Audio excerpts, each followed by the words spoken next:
Bonjour tout le monde. Aujourd'hui, nous commençons les équipements de contrôle. Il faut bien savoir ce que c'est que les équipements de contrôle parce qu'il y a des gens qui confondent. Les équipements de contrôle, c'est tout ce qui sert pour contrôler une venue. C'est-à-dire, il y a les BOP, il y a l'ensemble des BOP avec la choc et la kill line, plus le manifold de Duse. C'est tout. Tout ce qui est ailleurs, c'est-à-dire là, nous avons la garniture de forage, elle nous sert pour contrôler la venue. Tout ce qu'il y a au-dessus de la garniture de forage, ce n'est pas des équipements de contrôle de venue. Comme ici, par exemple, nous avons au-dessus des tiges de la garniture de forage, nous avons le top drive ou bien la tige carrée. Nous avons le flexible d'injection, la tête d'injection, le manifold de plancher, le circuit jusqu'à aller à la pompe et ainsi de suite. Tout ça s'appelle les équipements de surface. Ils n'ont rien à voir avec les équipements de contrôle de venue. Et en plus, ils sont isolés pour ne pas subir la forte pression que peut subir les BOP. Alors, les équipements de surface sont isolés d'un côté parce qu'il y a deux communications entre les équipements de surface et les équipements de contrôle. Il y a une communication entre le manifold de plancher et la shock line, ici. Et la shock line. Alors, les équipements de surface sont protégés des pressions, des hautes pressions des équipements de contrôle par un clapet anti-retour.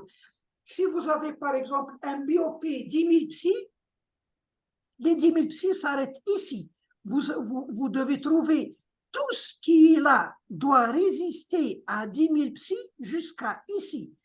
Là, vous pouvez avoir 3 000 psi ou 5 000 psi. Ce côté-là, tout ce côté-là, sa résistance, c'est la pression maximale de la pompe, de la pompe de forage. Si vous avez par exemple une pompe chemisier en 6,5, normalement, sa pression maximale, c'est 3180 psi, c'est-à-dire 3200 psi à peu près. Alors, si vous avez des équipements 3500 psi, c'est largement suffisant, alors que les BOP sont des 10 000 psi.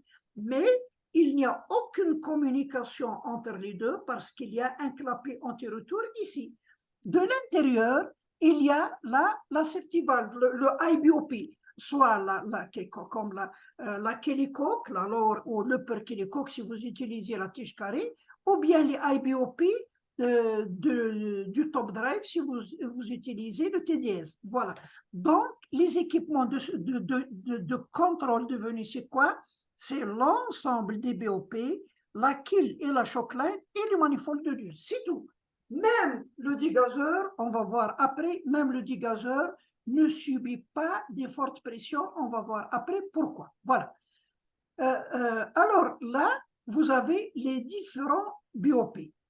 L'ensemble s'appelle empilage ou bien en anglais stack BOP ou bien l'empilage des obturateurs. Voilà. On va voir maintenant du côté configuration et pression. Alors, vous avez ici au milieu la mud cross. La mud cross, il y a les deux sorties, la kill line. La kill line, c'est pour injecter à l'intérieur du puits, tandis que la shock line, c'est pour sortir à l'extérieur. C'est-à-dire la shock line est faite pour circuler lorsque vous avez une venue. Vous fermez par exemple ce BOP ou ce BOP et vous circulez. La sortie au-dessous du BOP fermé et la shock line pour circuler. Alors que la kill line, elle est faite pour injecter.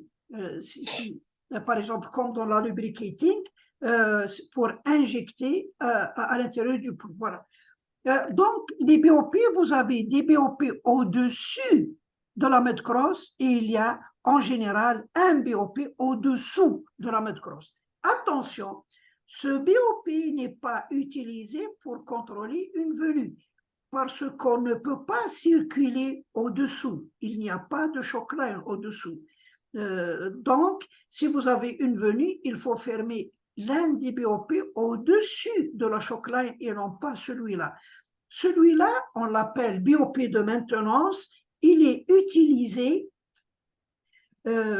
si lors du contrôle d'une venue, nous avons une fuite quelque part, par exemple, vous avez une fuite ici ou bien une fuite ici. Si vous avez une fuite ici, vous ne pouvez rien faire. Vous ne pouvez pas fermer un autre BOP, vous ne pouvez pas ouvrir un autre BOP. Alors, vous fermez celui-là, le temps de réparer, vous réparez et vous reprenez. C'est pour ça donc qu'on l'appelle BOP de maintenance. Il est utilisé uniquement pour intervenir sur un élément du BOP défectueux pendant le contrôle. Voilà. Voilà donc l'ensemble du BOP. La meilleure configuration, c'est d'avoir le lower BOP. Ici, la meilleure configuration, c'est d'avoir deux pipe rams au-dessus de la mid-cross. Il y a le lower pipe rams, non plutôt le middle, parce que celui-là, c'est le lower. Ça, c'est le middle pipe rams. Et il y a un autre ici, le upper pipe rams. Et entre les deux, il y a le blind ou blind shear. Attention, le blind rams est obligatoire, mais le blind shear est optionnel. Il n'est pas obligatoire. Il est utilisé, il est obligatoire en offshore, mais en onshore, il n'est pas obligatoire. On va voir par la suite pourquoi. Voilà, donc vous devez avoir, bon, la meilleure, je ne dis pas qu'il faut l'avoir, mais la meilleure configuration, c'est d'avoir un BOP, le lower BOP pour la maintenance, un middle BOP à rams, un middle pipe rams, un upper pipe rams, et entre les deux, un blind ou blind shear rams. Et en haut, il y a toujours le BOP annulaire. Là, vous avez les deux sorties, shock line, equal line et la mid-cross. Voilà.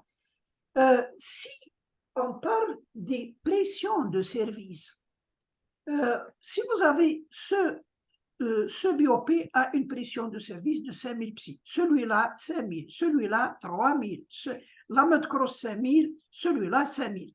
Alors là, ce sont les pressions de service de chaque élément. Mais si on veut savoir la pression de service de l'ensemble, c'est quoi? C'est le plus faible de tout, c'est-à-dire 3000. Donc, là, lorsqu'on dit la pression de service de chaque élément, vous avez les pressions de service, mais la pression de service de l'ensemble, c'est la pression de service le plus faible. Mais attention, là, le BOP le plus faible, qui a une pression de service la plus faible, c'est un BOP à rams. Regardez cet exemple. Le BOP qui a la pression la plus faible, c'est le BOP annulaire, tandis que tous les autres sont des 5000 psi.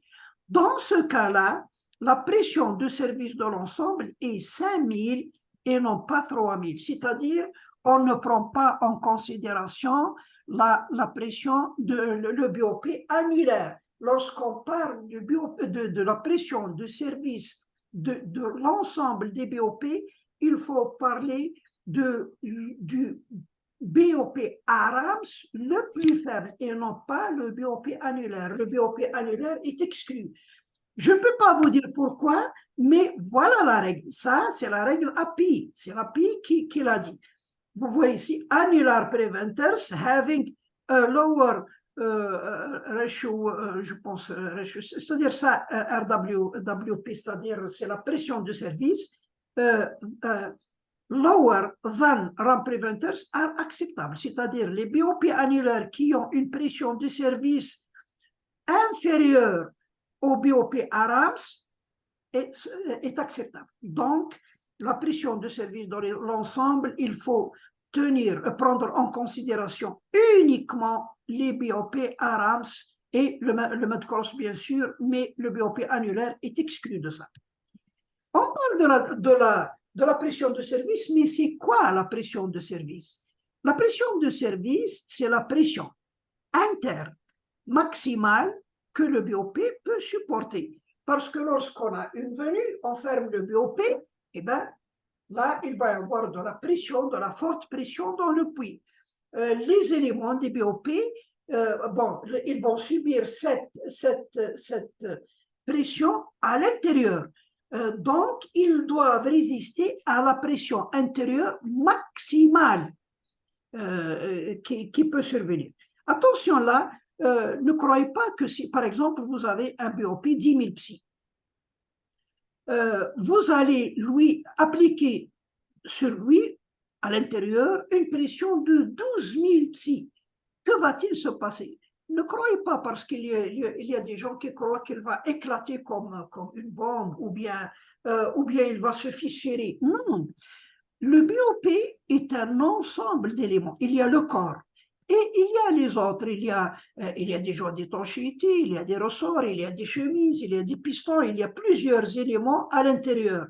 Lorsqu'on dit un BOP 10 000 psy, c'est-à-dire l'élément le plus faible, qui peut être un joint, par exemple, un joint en caoutchouc ou un joint tort ou quelque chose dans ce sens, qui est le plus faible. Tandis que le corps, si on vous dit un BOP 10 000 psy, il est testé sur chantier 10 000 psy, mais à l'usine, là on l'a fabriqué, il est testé à 15 000 psy, 1,5 fois sa pression. Alors, ne croyez pas que si vous mettez le BOP sous une pression de 12 000 psy, il va éclater. Non, l'élément le plus faible, ça peut être, comme je vous ai dit, un joint qui va péter, c'est tout. Mais le BOP, il va rester intact. Voilà. Donc, la pression maximale, c'est la pression de l'élément le plus faible du BOP. Il ne faut pas atteindre cette pression pour ne pas endommager l'élément le plus faible. Ça peut être le joint tort, ça peut être un joint en caoutchouc. Voilà. Maintenant, comment on choisit le BOP? Comment on doit connaître la pression maximale? C'est-à-dire, si nous allons forer un puits, nous devons savoir quel BOP utiliser. 5 000 psy, 10 000 psy, 15 000 psy, ça dépend. Alors, comment on calcule la pression de service du BOP? C'est quoi? Le BOP est en surface. Alors, il faut voir quelle est la pression qui arrive jusqu'en surface. Quelle est la pression qui arrive jusqu'en surface? C'est la pression de port moins la pression hydrostatique dans le puits. Supposez que vous avez constaté qu'il est venu, vous avez fermé immédiatement le BOP, vous avez un réservoir de 400 bars et une pression hydrostatique de la boue de 382 bars. Vous allez fermer immédiatement le BOP, c'est-à-dire vous avez un gain négligeable, quelques litres de gain, vous avez immédiatement fermé le BOP, vous allez lire 18 bars, c'est-à-dire 400 moins 382, vous allez lire 18 bars, c'est-à-dire la pression de port moins la pression hydrostatique de la boue. Mais là, vous avez fermé rapidement, vous n'avez pas laissé le temps au gaz d'entrer dans le puits. Mais si vous avez fermé en retard, supposez que, par exemple, vous avez un gain de 5 000 litres. Alors là, vous allez lire une pression supérieure parce que le gaz va alléger la pression hydrostatique, donc la pression en tête va augmenter. Vous allez lire peut-être 40 bars ou 50 bars. Mais vous aurez pu fermer le BOP encore en retard lorsque vous avez 20 mètres cubes, un gain de 20 mètres cubes. Alors, vous allez lire ici peut-être 100 bars. Le maximum, quand est-ce qu'on va lire le maximum en tête? Quand est-ce qu'on va lire le maximum en tête? C'est lorsque le puits est plein de gaz, c'est-à-dire lorsque vous avez une venue, vous ne vous êtes pas rendu compte ou bien vous avez mis du retard pour fermer le BOP jusqu'à ce que le gaz est arrivé en surface. À ce moment-là, peut-être les gens ont pris la fuite, quelqu'un qui est plus courageux que les autres a eu l'idée d'aller fermer le BOP quand même, malgré que le gaz sort du puits, il va fermer. Donc le puits est plein de gaz. Puisque la pression hydrostatique du gaz est très légère, sa densité est très basse par rapport à la boue, donc nous avons, par exemple, si vous prenez une densité de 0,25 et vous calculez à 3000 mètres, vous allez avoir une pression hydrostatique de gaz de 72, la boue 382, tandis que lui 72. Donc 400 moins 72, vous allez avoir presque 5000 psy en surface. Donc, c'est ce calcul qu'il faut faire pour dire quel BOP il faut fermer. Il faut utiliser parce que vous ne savez pas lorsque vous avez une venue. Est-ce que le gars qui est là, est-ce qu'il va fermer rapidement le puits ou bien est-ce qu'il va retarder, peut-être il ne s'est pas rendu compte qu'il a une venue, jusqu'à ce que, le maximum, jusqu'à ce que le gaz arrive en surface. Donc, il faut prendre le cas le plus défavorable, c'est-à-dire que le gaz est arrivé en surface. À ce moment-là, on a fermé le BOP doit tenir. Donc, donc là, il faut, comment dire, il faut choisir le BOP de telle façon qu'il résiste à la pression maximale attendue en tête, c'est-à-dire la pression avec le puits plein de gaz. Voilà, voilà donc la pression maximale.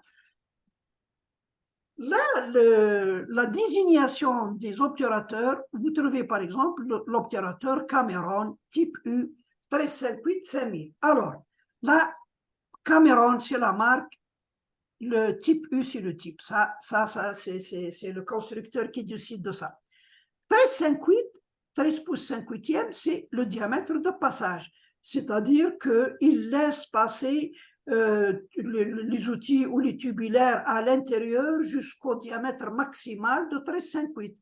Par exemple, si vous descendez un outil 12 un quart, il passe. Si vous descendez un tubage 13,38, il passe juste. Mais si vous descendez un outil, par exemple, 16 pouces, il ne passe pas. 5000, c'est la pression de service. Elle s'appelle la série. Donc, voilà ce que veut dire la désignation du BOP. Le BOP ARAMS, je cite comme exemple le BOP Cameron type U, le plus utilisé, le plus efficace et le plus simple. Alors, qu'est-ce qu'il y a dans ce BOP? Il y a le corps. Il y a deux brides pour se raccorder sur les autres éléments du BOP de la tête de puits. Il y a ici les V1 pour commander les rams. Vous avez ici les pipe rams, par exemple, ici, qui sont faits en deux parties. Il y a deux vérins, un vérin de chaque côté. Si on dit un vérin, c'est tout simplement ici un cylindre et là un piston. Donc là, dans ce cylindre, coulisse le piston, il est poussé par l'huile. Vous voyez le piston, il a une tige, la tige est raccordée à la mâchoire. Lorsque vous envoyez l'huile par derrière, elle va pousser le piston des deux côtés en même temps pour fermer le BOP. Si l'huile passe par l'avant, vous voyez le passage ici, par l'avant, elle va pousser l'huile elle va pousser le piston pour ouvrir la mâchoire. Voilà donc le système de fermeture et d'ouverture des mâchoires. Il y a autre chose dans les BOP, quel que soit le BOP ARAMS, il doit comporter obligatoirement un système de verrouillage. Pourquoi? Lorsque vous fermez le BOP, vous utilisez la pression de l'huile qui arrive de l'unité Koumé. Alors, si vous avez une venue, vous fermez et il faut garder la pression derrière le piston pour garder le BOP fermé. Si cette pression chute, par exemple, si la conduite est sifflée ou bien elle est endommagée, la pression va chuter, et ben, il n'y a plus de pression derrière le piston et avec la pression dans le puits, le BOP risque de s'ouvrir et vous allez avoir un problème. Donc, le gaz peut sortir en surface. Donc, il ne faut pas compter sur l'huile ou bien la pression d'huile qui vient de l'unité Koumé. Une fois que le BOP est fermé, il y a ici, vous voyez, il y a un système de verrouillage. Lorsqu'il est fermé, vous voyez, cette tige, elle est aussi attachée au piston. Lorsque le piston se déplace, la tige déplace avec lui. Lorsqu'elle se déplace, lorsque vous aurez fermé, obligatoirement, il faut visser. Vous voyez les deux vis. Ces deux vis servent à verrouiller les rames en position fermée. Bon, bien sûr, en position ouverte, les vis de verrouillage sont ouvertes, tandis que lorsqu'on ferme le BOP, on doit obligatoirement, immédiatement après, il faut serrer les vis. Bien sûr, je ne parle pas lorsque vous testez les BOP, je parle lorsque vous avez une venue. Là, lorsque vous avez une venue, il ne faut pas compter sur la pression, il faut verrouiller. Tous les BOP Arams, quelle que soit leur marque, quel que soit leur type, possède un système de verrouillage, soit simple comme celui-là, manuel, soit automatique qui est activé d'une autre façon. Mais il doit exister. Là, une fois qu'on a verrouillé le BOP, on peut enlever carrément l'unité commune, on n'en a plus besoin pour garder la pression. Donc, le verrouillage est largement suffisant. Il y a aussi, vous voyez ici une sortie latérale. Il y a des BOP où vous trouvez une seule, il y en a où vous trouvez deux, une ici et une de l'autre côté. Au fait, là, initialement, lorsqu'on a inventé le premier BOP, c'est M. Cameron qui l'a inventé, il a prévu ça pour la shock line, c'est-à-dire la shock line, et l'autre côté, s'il y en a deux, l'autre côté, c'est pour la kill line.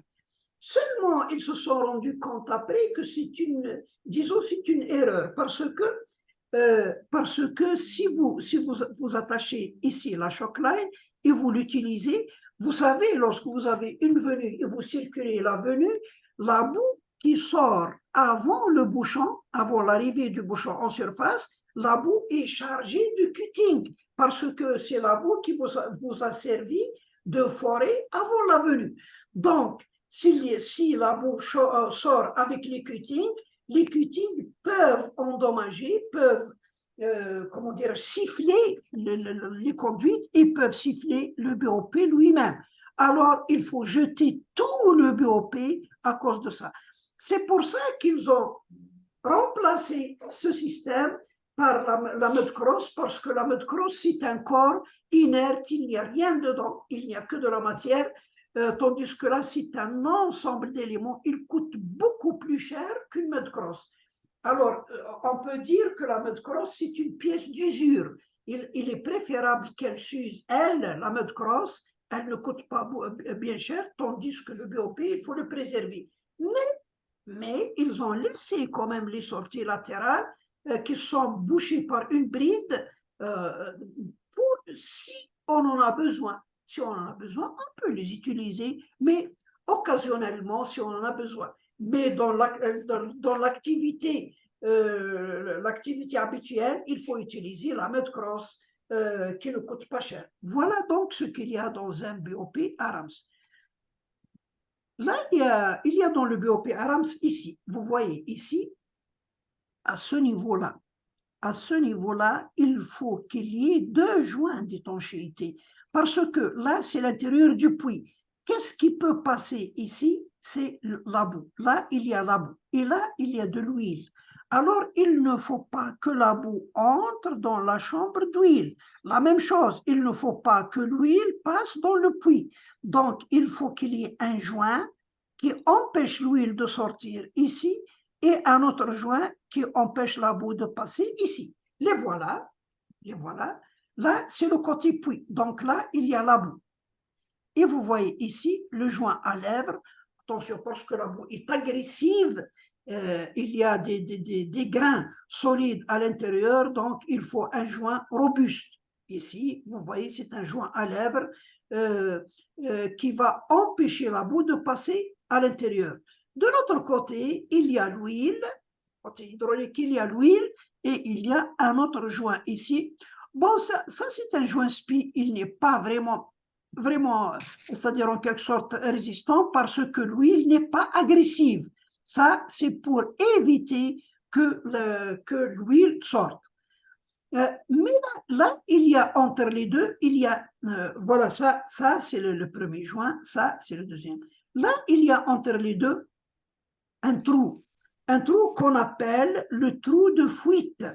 C'est quoi le trou de fuite? Attention, les gens le comprennent mal, mais au fait, le trou de fuite, son rôle principal, c'est quoi? C'est que si ce joint est endommagé, supposons qu'il n'y a pas de trou ici. Si ce joint est endommagé, que va faire la boue? Elle va passer, puisqu'elle est agressive, elle va attaquer ce joint. Elle va l'endommager et elle va passer dans la chambre d'huile. Voilà le problème. Alors, pour empêcher que la boue ne passe dans l'huile, on a trouvé ce trou. C'est-à-dire que la boue, si elle endommage ce joint et elle passe, elle trouve le trou, et bien pourquoi elle se casse la tête pour endommager celui-là? Elle va sortir par là. Parce que la boue, elle veut sortir, elle ne veut nuire à personne. Alors, si ce joint est endommagé, elle va partir ici et elle va sortir par là. Mais ça, c'est le rôle principal. C'est à cause de ça qu'on a inventé ce trou, c'est pour éviter que la boue n'aille endommager ce joint et entrer, c'est-à-dire en quelque sorte polluer l'huile dans cette chambre. Voilà son rôle principal. Le rôle secondaire maintenant, vous voyez, si vous voyez ici de la boue qui sort ici, qui suinte ici, c'est-à-dire que ce joint est endommagé. Donc, en quelque sorte, le deuxième rôle, c'est un indicateur de fuite. Le mécanicien peut vérifier à chaque fois ce trou. S'il y a quelque chose qui sort ici, il peut savoir quel joint est endommagé. S'il trouve que c'est la boue qui sort ici, donc c'est ce joint qui est endommagé. Et s'il trouve que c'est de l'huile, c'est-à-dire que c'est ce joint qui est endommagé. Donc, en quelque sorte, ça, mais attention, ça, c'est le rôle secondaire. Ce n'est pas pour ça qu'on a fait ce trou.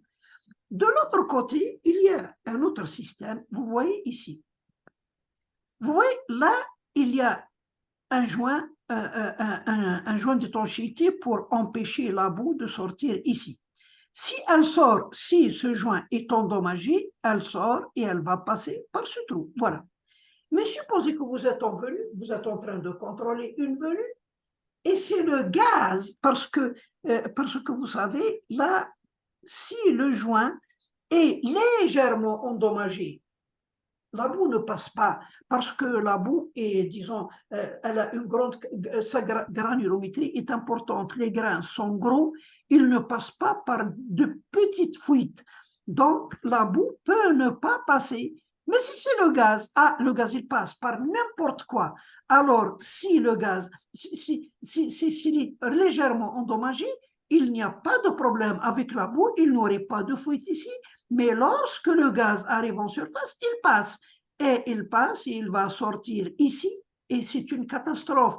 Vous pouvez incendier votre puits, votre rig, pendant le contrôle de cette venue. Alors, qu'est-ce qu'il faut faire si on se rend compte qu'il y a une fuite de gaz ici? Il faut immédiatement utiliser un autre joint un joint d'étanchéité de secours que voici. Comment travaille-t-il ce joint? Ce joint n'est pas activé, c'est une barrière secondaire. Il n'est pas activé. C'est un joint en caoutchouc, mais il ne fait pas étanchéité. Pour l'activer, qu'est-ce qu'il faut faire? Vous avez toute cette installation au-dessus. Alors, comment on fait? Il y a ce bouchon, il faut l'ouvrir. Vous voyez cette vis à tête creuse ici, il faut l'enlever. C'est une pompe, en fait, on l'enlève et là, il y a un clapet anti-retour. Et on introduit à l'intérieur des bâtonnets de graisse. Ils ont la longueur d'un doigt. Donc, on introduit les bâtonnets de graisse et on les pousse avec cette vis. On va visser cette vis qui va écraser les bâtonnets de graisse, c'est de la graisse qui va entrer ici et venir derrière le joint en caoutchouc. Alors, en pressant, en envoyant les bâtonnets de graisse et en les pressant, ils vont pousser le joint en caoutchouc ici. Vous allez remplir avec des bâtonnets de graisse jusqu'à ce que la fuite s'arrête. Voilà donc à quoi ça sert. Normalement, le bâtonnet de graisse, le chef de chantier a quelques bâtonnets de graisse au cas où il y a une venue et il y a une fuite à ce niveau. Voilà, nous allons être coupés d'un moment à l'autre, mais quand même, je vais encore avancer un tout petit peu jusqu'à ce qu'on est coupé. Là, vous avez les mâchoires Cameron.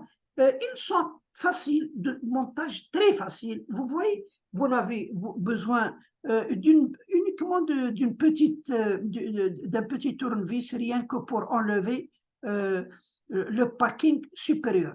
Alors, comment on fait? Vous avez le packing frontal qui va fermer sur la tige. Vous l'entrez ici, vous voyez ici les broches qui vont entrer dans ce trou. Ces broches sont trouées en haut. Lorsque vous les entrez, vous les bloquez avec celui-là. Le packing, ça c'est frontal et ça c'est dorsal. Vous allez l'incruster ici. Les clous que vous voyez ici vont entrer par ces trous. Ils vont bloquer le packing frontal dans cette position. Donc, il est facile de monter et démonter. Voilà. Là, il y a ce qu'on appelle le rapport de fermeture. Attention, il n'y a pas de rapport d'ouverture, il n'y a que le rapport de fermeture. Vous savez, lorsque vous avez une venue, attention, il y a le gaz, il y a le réservoir qui envoie le gaz, qui pousse le gaz pousse la boue et la boue fuit devant le gaz. Alors, pour empêcher, pour arrêter le réservoir, vous êtes obligé de fermer le BOP. Mais attention, quand même, le réservoir, il n'est pas aussi faible que ça. Lorsque vous poussez le piston pour fermer les BOP, eh bien, là, il y a une forte résistance qui vient du puits. Donc, il faut vaincre cette résistance. Alors, vous poussez de ce côté par l'unité Koumi, vous envoyez l'huile sous pression avec une force hydraulique de ce côté-là sur le piston et là, il y a le puits qui résiste la pression, donc le puits qui l'empêche, donc il y a une force qui s'applique à l'intérieur du puits qui l'empêche de se fermer. Donc, il faut avoir une force supérieure à la force dans le puits pour pouvoir le fermer. On va calculer là, parce que nous, ce qu'on veut, c'est quelle est la pression qui doit être envoyée de l'unité Koumi pour fermer le BOP si on a une venue. Bon, alors la force hydraulique, c'est une force. La force, c'est quoi? C'est une pression multipliée par une surface. La force dans le puits, c'est la même chose, c'est une pression multipliée par une surface. La force ici, hydraulique, s'applique sur cette surface, la surface du piston. C'est pour ça qu'on a une grande surface du piston. Alors que la force dans le puits, elle s'applique sur la surface de la tige de la mâchoire, qui est petite par rapport au piston. Comme vous voyez ici, là, c'est le piston, c'est la grande surface, tandis que ça, c'est la tige, c'est la petite surface. Alors là, si à l'équilibre, on fait cette force égale à cette force, c'est-à-dire la pression hydrostatique par la pression plutôt de l'huile multipliée par la grande surface, égale à la pression dans le puits multipliée par la petite surface.